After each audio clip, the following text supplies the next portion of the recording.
p.m., Thursday, June 18th, 2020. This is a meeting of the DC Commission on the Arts and Humanities held in open session in accordance with the Open Meetings Act and using the Cisco WebEx virtual meeting platform. I'm Kay Kendall, chairperson of the commission. Before we proceed, I'd like to read the land acknowledgement. Every community owes its existence and vitality to generations from around the world who contributed their hopes, dreams, and energy to making the history that led to this moment. Some were brought here against their will. Some were drawn to leave their distant homes in hopes of a better life. And some have lived on this land for more generations than can be counted. Truth and acknowledgement are critical to building mutual respect and connection across all barriers of heritage and difference. We began this effort to acknowledge what has been buried by honoring the truth. We stand on the ancestral lands of the Nacotchtank and the Piscataway people. We pay respects to their elders past and present. Please take a moment to consider the many legacies of violence, displacement, migration, and settlement that bring us together here today. And please join us in uncovering such truths at any and all public events and to use such truths to guide the legacy of this Arts Commission. I will now do a roll call. Stacy? Here. Cora? Edmund? Here. Juanice? She couldn't be here. Rona? Here. Alma? Natalie? Kimber? Here. Marianne? Marianne? Yeah. Chinadu? Joseph? Mariah? Here. Cece? Jose?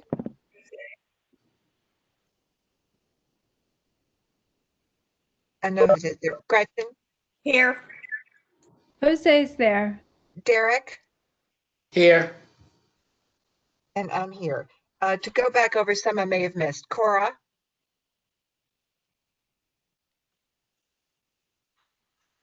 Alma? Natalie? Marianne? Jimmy? Yes, now I can. Chinadu? Cece? I'm here. Okay, great. We do have a quorum. And Jose, I'm here. No, I knew you were here. I had you, Jose. Thank you, ma'am. And Natalie's. Okay, thank you, Natalie. Thank you.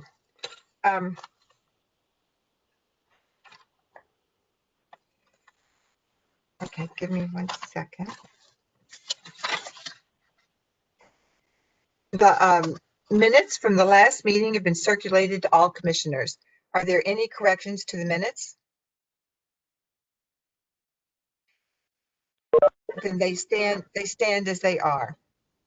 The agenda for this meeting has also been circulated, but I would like to propose an amendment to the agenda for today's meeting. We do not have a need to go into executive session, so I would like to delete that from the minutes.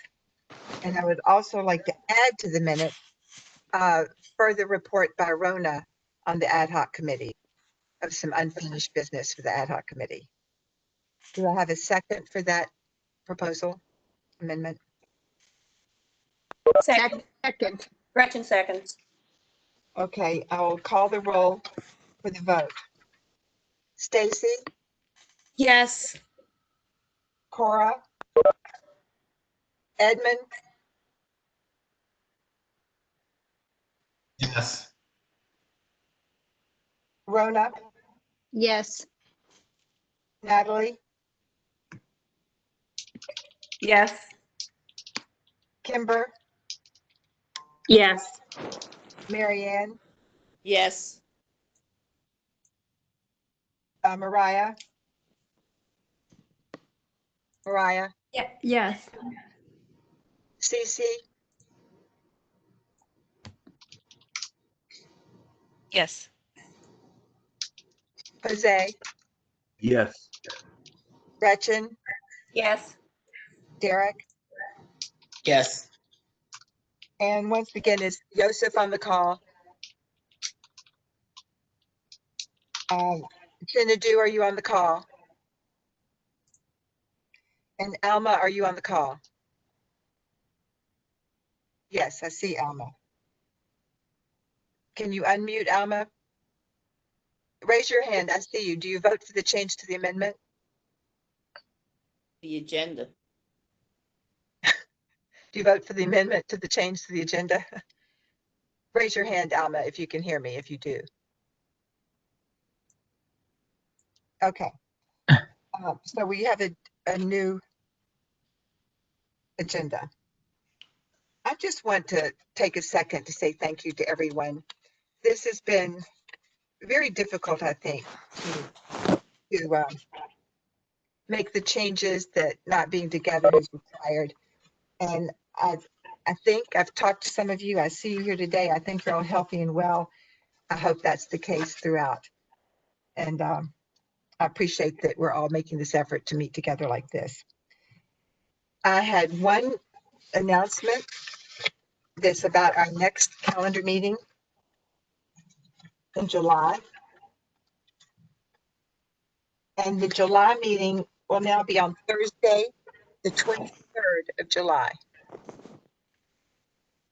And we will have no meeting in August that is going to be scheduled at this time.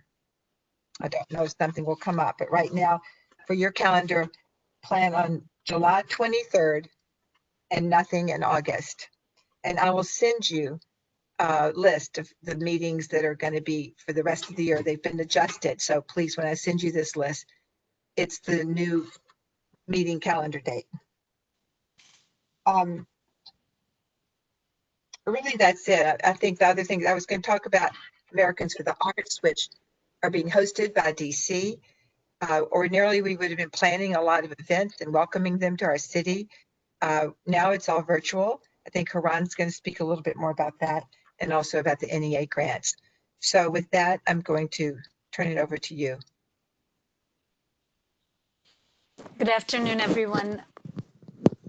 I have slightly rearranged the report that may have been sent out to you today, just to group it together in a way that makes sense. So please bear with me. I'll try to go through as briefly as possible. The DC government's public health emergency for COVID-19 is about to enter phase 2, and that will begin on Monday, June 22nd. We have been in contact with the mayor's office and all of those who are advising with reopening phases and how to prepare for it at the office. So we're making necessary adjustments, thinking about, building partitions and things and what that would look like for all staff. Because most of our operations are able to be conducted from away from the office in telework mode, we're in no rush to bring staff back or to put them in the path of danger until we're ready. But some of the senior staff may start going into the office that have offices. So we'll keep you updated on that. Our FY21 grants and public art programs are rolling out. We have about 5 grant programs that are currently open for FY21. Some that have been open before this moment, like the Public Art Building Communities program. But we have our Arts and Humanities Education, Arts and Humanities Fellowship program, East of the River, and Projects, Events, and Festivals are all open, as well as Art Bank Collection as of this week. We still have our curatorial grant program that will be opening next week. And so we're adjusting deadlines and timelines as we hear thoughts from the community and sort of the difficulties that folks are facing. We've arranged for some deadline extensions for some of these grant programs. The Chinatown Friendship Archway Conservation, which has been rolling for a couple of years now. We've been working on all the logistics involved in launching this conservation project. We did a soft launch now for real during the Asian American Pacific Islander Heritage Month celebrations on May 27th, which our Mayor Bowser was present at the launching. As of this week, the scaffolding work has begun, and this is a big, big win. Huge kudos to the public arts team and the leadership of Lauren in getting this off the ground. Completion is expected to be in October 2020. We are the lead agency for the project, but our partners include Department of General Services, the DC Department of Transportation, and then the Mayor's Office on Asian American and Pacific Islander Affairs, as well as Washington Metropolitan Area Transit Authority. So you can imagine how many logistical pieces are involved, but we are moving forward, which is a huge win for the agency, I think. Our budget oversight hearing, which now feels like it was 100 years ago, took place on May 24th. We received some follow-up questions from council members Vincent Gray and Kenyon McDuffie. They inquired about emergency support and NACAC funding and legislation, as well as ward representation of our grant funding. We've provided all the answers back to them, and there's immense interest, it seems, from both council members' offices to work with our agency, which is a good sign. So we'll continue to respond to their questions and engage them as needed and update you all on what's going on.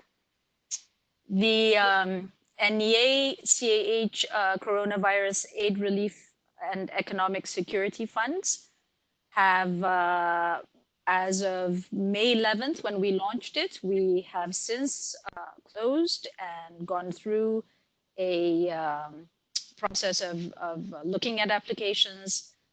We received about 38 eligible applications from organizations and close to 500, 499 eligible applications from individuals. About 60% of those, over 300 applicants, were first-time applicants to the commission. And we are continually sort of engaging these first-time applicants so that they can come into the fold of our grant making and be able to apply to some of our other grant programs. And so we have begun processing grantee paperwork now. And we are about 23 agreements have already been executed for organizations, and 68 have been executed for individuals. So a lot of logistics have happened in terms of folders, passing hands between staff members, and getting it to the end point. So soon after that, the payment process will kick in, and we hope to have checks out to our grantees very soon. We've also received word from the NEA that our state partnership agreement has been awarded for the period October 2020 to September 2021. The agency has received $716,000 as the designated state arts agency for DC. There is the one-to-one match requirement is in effect, of course. And so we have begun processing paperwork for accepting the award for 2020. We also came across, and this kudos goes to Jeff for this, an opportunity to partner with a group that was presenting an event for Juneteenth, which is on Friday, a day of remembrance at the Lincoln Theater. As you know, Juneteenth is Freedom or Jubilee Day, honoring the end of slavery in the United States. So this performance is the legend. I'm a huge fan of Sweet Honey in the Rock. They are the lead legendary all-women a cappella ensemble who will be performing at the Lincoln Theater. It'll be live streamed. And they have special guest appearances by Sonia Sanchez, the poet, Danny Glover, actor, activist, and Gina Belafonte. And the event is happening to raise awareness for equal justice, for the Equal Justice Initiative. So we're providing underwriting support through our pre-existing contract with the Lincoln Theater.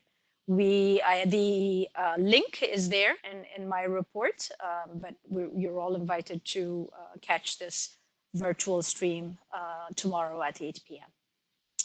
And then, as Kay mentioned, the Americans for the Arts Annual Convention and Public Arts Civic Design Conference has now switched to a virtual platform. It'll take place online from Wednesday, June 23rd to Thursday, June 25th. We've managed to reenact the scholarship idea that we had for district-based artists to attend the conference online now. So we are covering registration costs for 16 district-based artists. We're also going to have staff attend.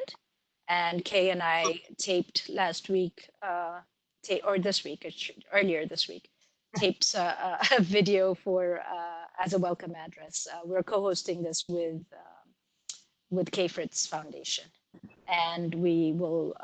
The link is also provided for registration and upcoming. It's a very robust agenda. A lot of it focusing on equity and justice themes as well. So it looks really robust and interesting. I'll stop there. Thank you, Kay. I just wanted to mention, when you mentioned Juneteenth, Natalie, do you want to tell us what is happening with GoGo that day? It looks like a great program.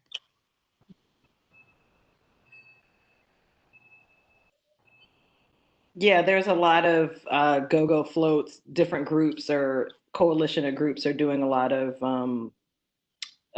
protest floats where the bands are playing, going down to Black Lives Matter Plaza all day. So yeah, it's good to see. I'm also a huge fan of Sweet Honey on the Rock. They're wonderful. I think they're local too, right? I think they, yeah. So yeah, they're a wonderful group. So it'll be a special Juneteenth. Yeah, it sounds, and everything is, the Lincoln, the Howard, everything is sort of in one proximity. It will be quite the thing. Good, thank you. So with that, I think, Rona, do you want to give us some more ad hoc? Okay, thank you, Kay. We're just going to finish the 2 tabled motions from Monday, the 15th. If you look on the motions and the information that was given to you last time, we're up to number B, National Capital Arts Cohort, or NACOC. And the first one we've already done, which is fab. We've already voted on that. So we're just doing today 2 and 3. And the second one says the eligibility requirements for any organization to receive a grant fund under NACOC shall include a midterm report, an annual report, and review of the organization's artistic merit and excellence, and the positive impact on the District of Columbia. They're doing a lot of this anyway, but I think it's good that the ad hoc committee decided to see if we can get this legislated. So if anybody decides they don't want to do it, they still will be mandated to do this in order to get a grant. So I can call names and go down the list. Stacy, do you have any comments? No comments. Cora is not here. Yeah, I'm Is here. Yes. Hi, Cora. Do you have Hi. any comments on that? No, we already talked about it. I definitely want the accountability piece definitely in there. I'm very concerned about that. So I'm voting. Well, Yeah. good. Today's the day we're going to vote that in. Okay. Edmund, No comments. Alma? Alma? Alma seems to be muted. Yeah, no, she's not. But Alma? There's something wrong with her sound. I don't know why. Yeah. Okay, we can come back. Natalie? No, I think we talked about this at length on Monday. Agreed. Yeah, I think we've covered it. I'm in support of it. Marianne? I support it. Do here. Yosef Nope. is not. He's here. No comment. Chinadu here now? Yes. Okay, Yes. do you have any comments about this? No comments. Yosef, is he here or not? No. Okay, let me take his name off. Mariah, Comments. Cece, No comment. Gretchen, No comment. No comment. Kay, No comment. and none from me. So, if no comments or any discussion, let's take a vote. Stacy, please say yay or nay. Yay. Cora, Yes. Edmund, Yes. Alma, Maybe she can wave her hand if you can see her. I can see her. Can you wave your hand yes? Is that a yes? Okay, we'll say yes. Kathleen, Yes. Amber, Yes. Marianne, Yes. Chinadu? Chinadu? Yes. Mariah? Yes. Cece? Yes. Gretchen? Yes. Yes. Derek? Yes. Kay? Yes. Okay, so we're unanimous and that passes. I will send that all on to Carl today to put into resolution form that he will do with the other recommendations we're sending. The last thing we're going to vote on is any and all grant funds giving to organizations under NACOC that are not fully or partially utilized in the current fiscal year shall be returned to the Commission for use in the Commission's Arts and Humanities cohort. These funds shall not be allowed to roll over to the next fiscal year for NACOC. And in the past, no one would imagine that someone couldn't use all the money, but this year it may become very important, and they may have extra funds because some of the organizations may not be able to use all the money for what they're doing because a lot of things are going virtual. And some organizations may not fare well economically. So if there's any money from their pot, it just comes back to us and they can't get to roll it over for the next year. Can I ask So- the question? Can I ask the question, please? Sure, This is Core. sure. If we're just now putting in the piece for accountability and it's not there before, how would we even know they have extra money? Because they're not required to give any kind of report or anything. So how They would we know report. that? No, they are, Cora. They have to apply for grants. Their grant is considered a GOS. So they do apply, and the staff has been keeping tabs on it. Maybe, David, can you explain that, please, a little better? Of course. Yes, we require interim and final reports of all of our grantees, and they have to document how they spent the funds and provide, both an accounting of how they spent the funds and then supporting documentation. With general operating support, it's rare that we see money coming back to us because it can be used to pay staff, utilities, rent, that type of thing. Brian? Good afternoon, everyone. I just had one quick question with regards to what's proposed on the table. As my understanding, and the way that the budget is established, NACOC is a separate cohort from GOS, and that GOS is in the Arts and Humanities cohort, and NACOC is in their own cohort. So the question is, how would we go forward with requesting any monies to be returned to us and then subsequently used for the arts and humanities cohort. What we're doing is asking if and when there becomes any funds available, we're asking for the transfer, which you mentioned last time, which I really like.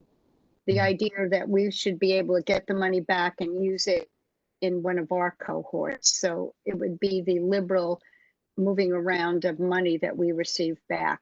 And that's how Carl's going to write it up. I don't know how the council will take it, but I'm using your suggestion Right. from last time.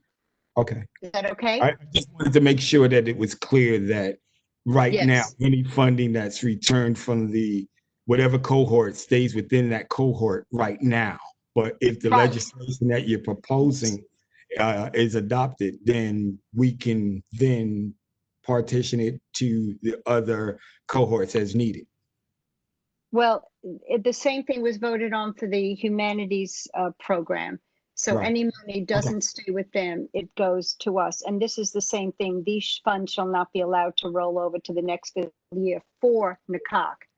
So I will put in there, it goes back to us to use as one of our grants.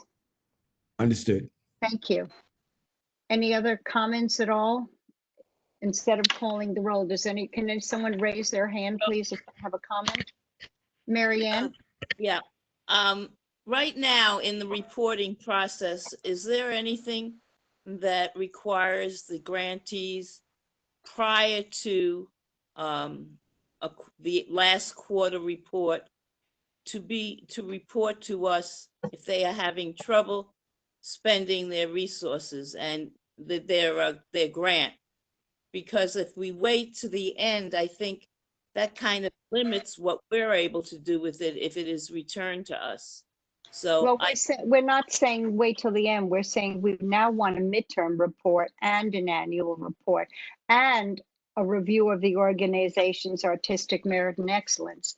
And that's really a short circuit way of saying the staff will keep up with this and make sure exactly what you're asking will happen.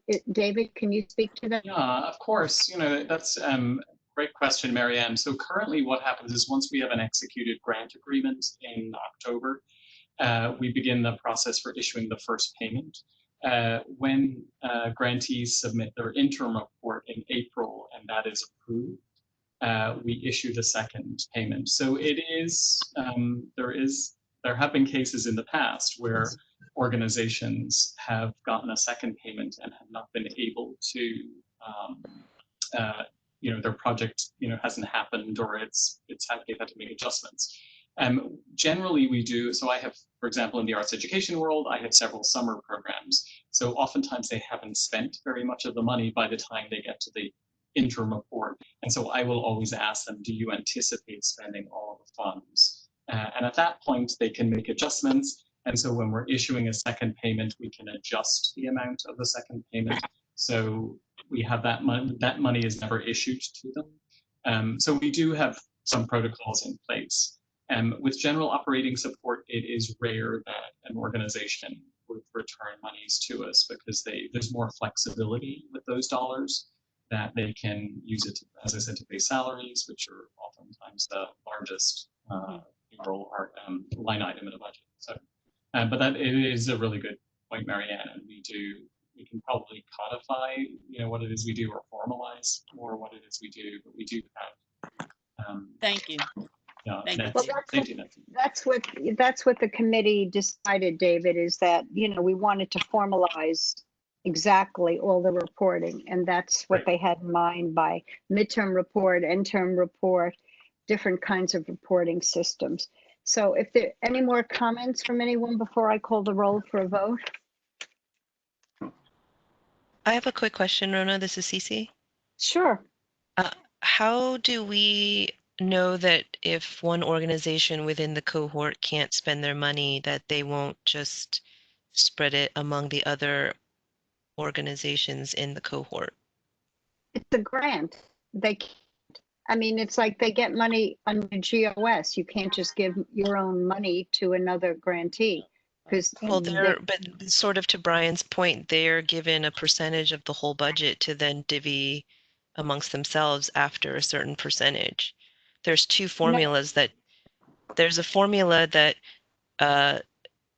dictates how much each organization can get, and then it's further split. So I'm just wondering if, even if there's a scenario where one organization within the cohort can't spend their money, it seems more likely that they will find another way to redistribute the money before they give it back to us. I'm just asking if, I guess they have a midterm report, they have an interim report, and in the beginning, there's a delineation of exactly how much money they're getting.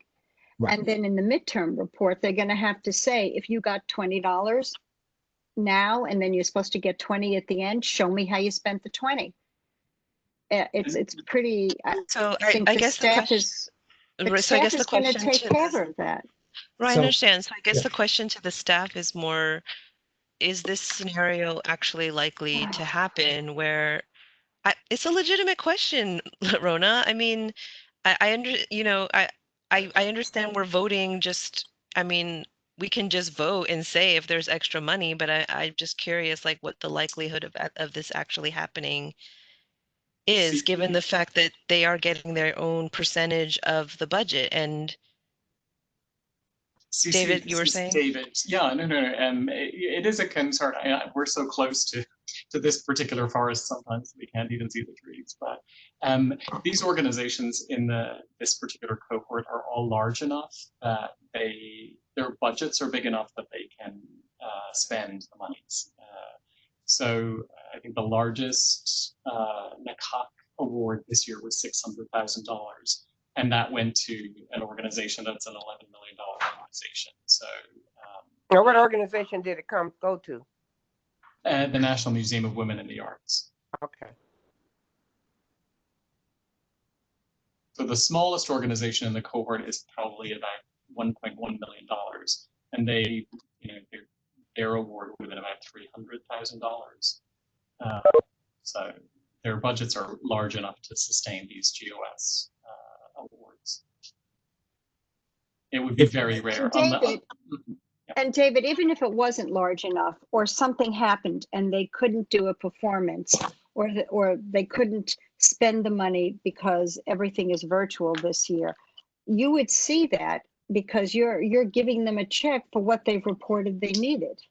Right, exactly. And so, and with the reporting, they provide us, if they are saying that they're paying 8 staff members, using the award monies to pay the salaries of 8 staff members or contract artists and so on, they have to provide us with proof of expenditure. So David, just to clarify, the percentages of the funding that's doled out that was delineated in the PSA, that's not overseen internally? That's the agency does that? Correct, we do, yes. Okay. The formula applies to both the 70%, which is divided evenly or equally among the cohort, the members of the cohort, and then the 30% is also divided based on organizational budget size. So we determine, we determine. Okay, that makes sense. Okay, I thought that was an internal to the cohort designation. Okay, great, thank you. You're welcome. If I may just add one other point, and that's just that the funding is awarded to each of the members of NACOC via purchase orders. And so it is where they do a drawdown against. And so when they do the interim report, they provide reports that itemizes the expenditures. And to the extent that doesn't match the amount that we have awarded them, then of course that time they would have conversations with David and his staff about what next steps are. But it is separated or isolated by each member. I mean, each member has a purchase order. Got it. Thank you. Okay, thank you, Brian. That was really helpful. Any other comments? Okay, Stacy. Yay. Cora. Cora? Oh.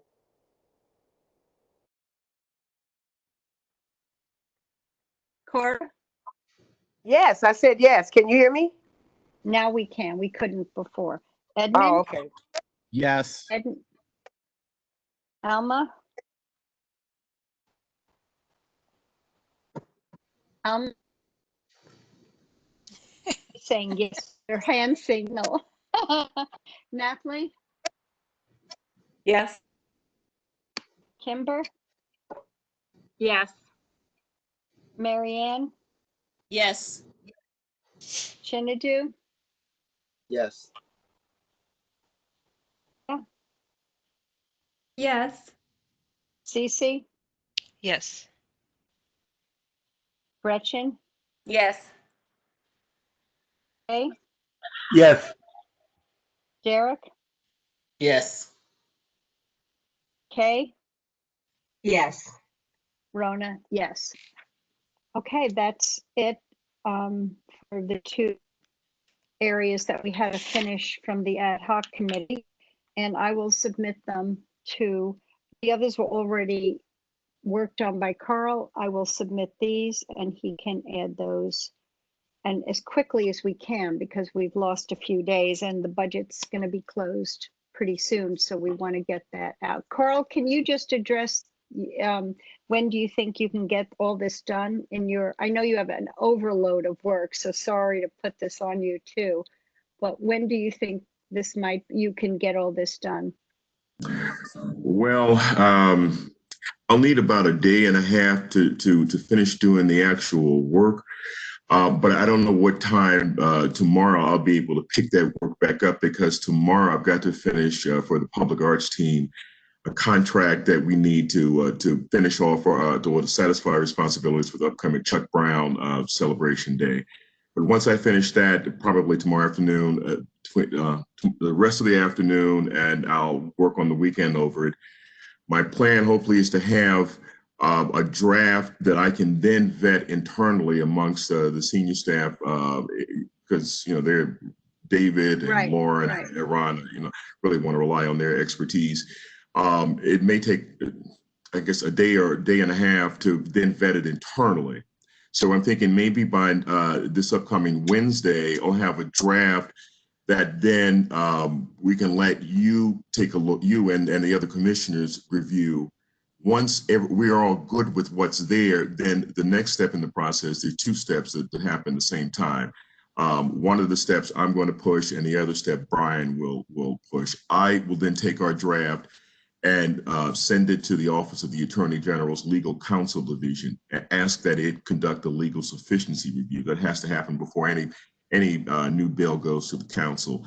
At the same time, Brian will take our draft and send it to the Office of the Chief Financial Officer and ask that that office prepare a fiscal impact statement. Most legislation has to have a fiscal impact statement as well. Right. The wild card in all of this are those two agencies. Of course, I'm going to ask them to please treat this expeditiously, and mentioning that we want to present this to the council before they finish their work on the next budget. Right. But having said that, we'll be at the mercy of OAG and the OCFO. But hopefully, if they can do both of those reviews within 3 days, maybe we will have a draft that has been certified by both of those entities and ready to send to the Secretary of the Council. If not at the end of next week, maybe the beginning of the following week. Fingers crossed. If Okay, that's OAG and OCFO, right. being the wild card. Well, as soon as you can send it to me, I'll just send it to our committee. And I'm just going to check to make sure the language is the same thing I sent you. That's it. We don't have to review it in any formal way because we've already voted on it. So if the language is fine, well, you all will have to take a look at what we at the staff ultimately craft, because I'm sure the information you sent to me, I won't just simply dump it in verbatim. It has to be crafted to sort of fits with what else is there. So it's a little bit more complicated than that. That's why take at least.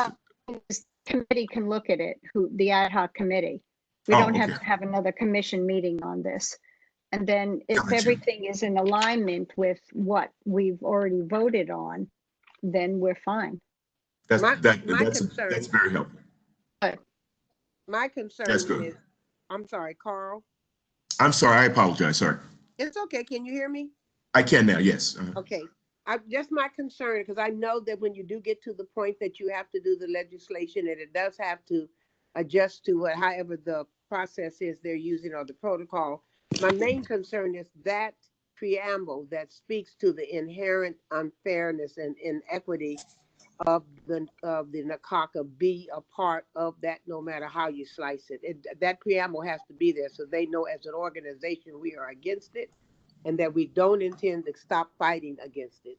This is just the first step, and that's in the preamble. So please. I'm glad you raised that, because my thought is, and you all will see it and you can, yay or nay it. My thought is to try to incorporate that some of that preamble language, both in the actual legislation, the new bill, fitting it in where we can, sort of as a general statement, but then it will be prominently a part of the cover letter that covers the bill. That package that we send over to the Secretary of the Council. So thank you for reiterating that. Absolutely. Yeah, and I know about cover letters. They're just that. But when Yes. people turn on the television and they hear the debate and the discussion, I need the public. They're going to know it anyway because we're getting it out different kind of ways and we're talking to council members and all.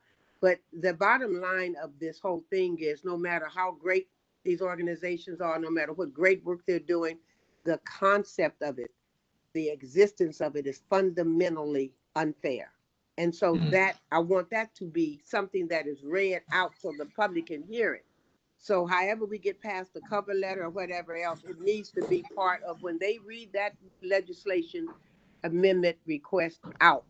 Those words need to be there so the world will know this is not something we are condoning. Absolutely. Absolutely understood.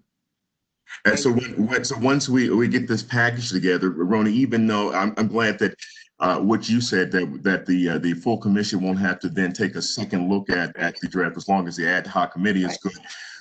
But we will be asking you all, and we need to maybe think about how you want to do this, to take a hard look at the cover letter to make sure it does what Cord just re-emphasized that he needs to do. So.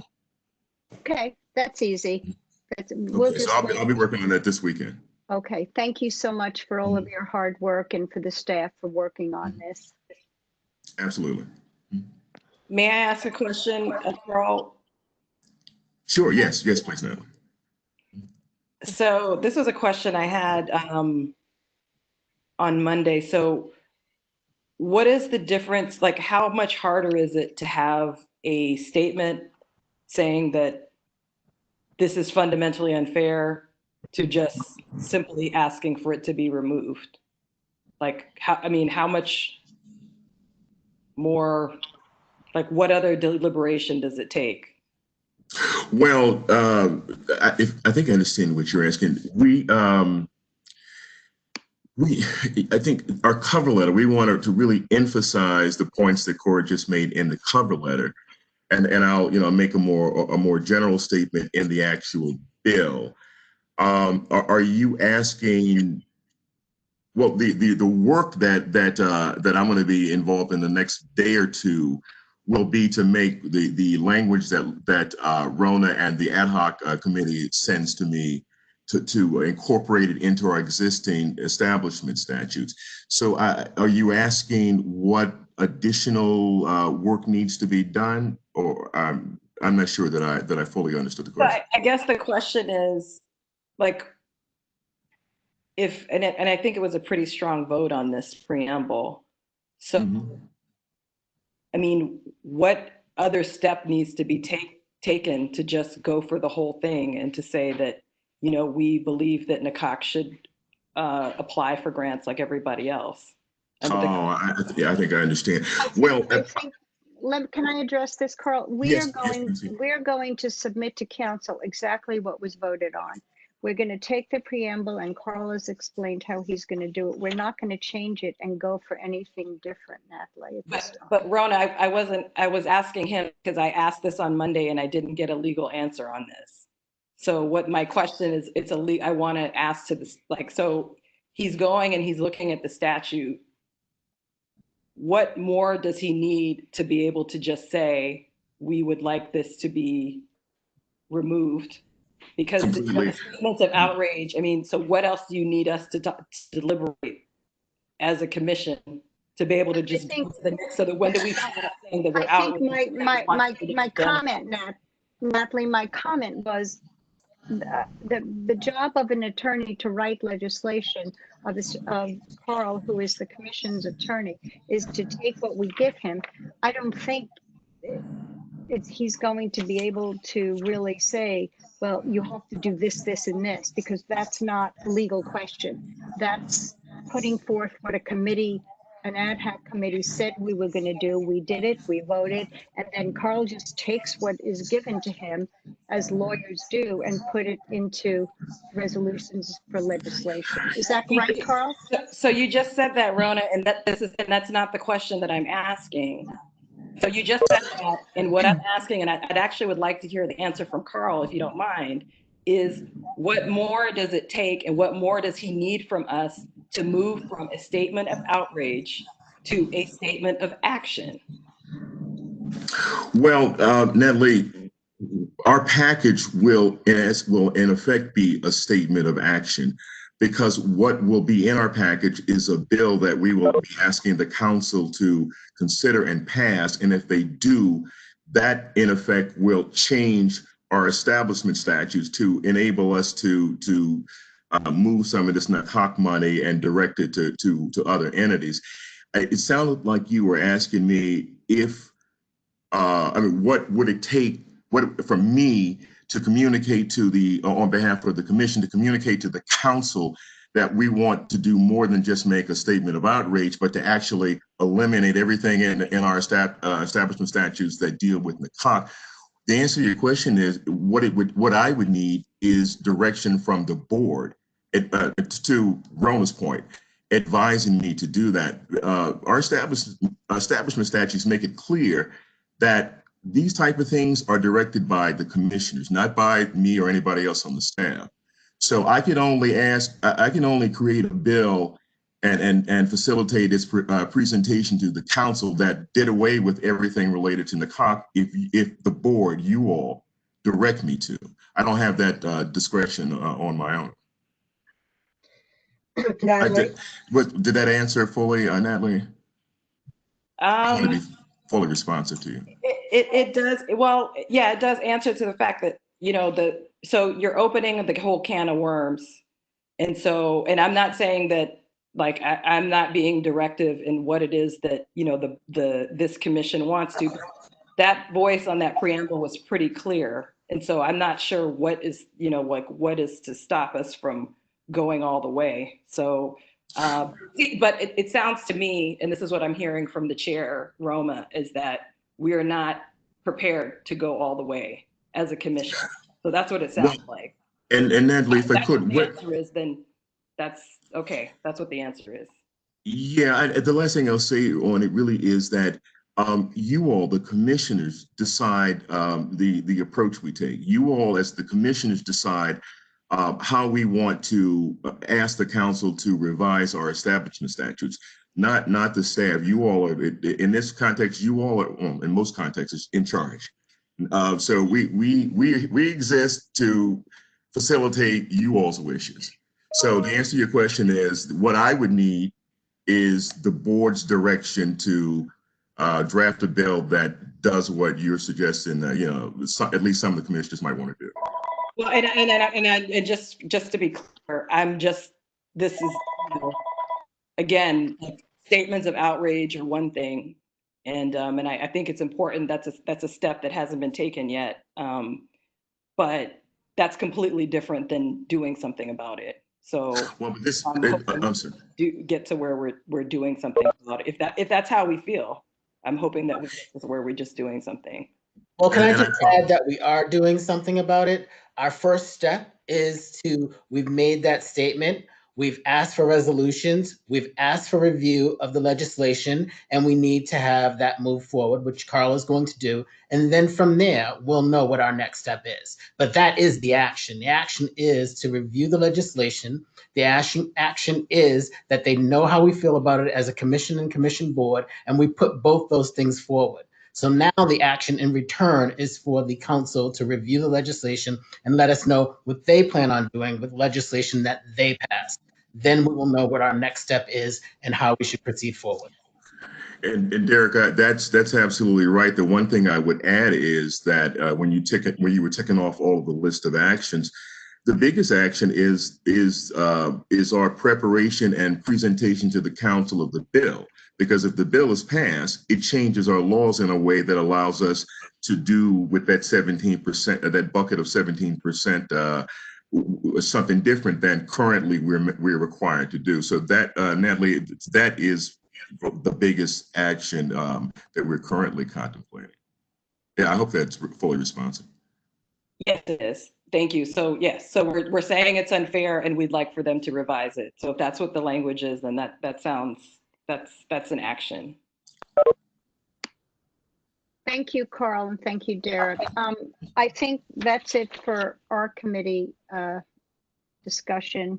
We have, Carl, I'll write this up and just forward them to you, and you can add it to the other three things that I've sent you. Will do. Okay, thank you. And, Again, thank you for offering to work on the weekend. That's above and beyond. oh no, but I know time is of the essence, so I'll get it to you as quickly as I can. Thank you, Carl. Thank you. Thank you. Absolutely. Thank you all. Kay, I'm going to turn it back to you. Thank you, Rona. That piece of business was the only thing really on the agenda. Is there any old business or new business? Hearing none, the meeting is adjourned. Thank you all so much. Thank you all. Thank you. Bye. Thank you. Wonderful.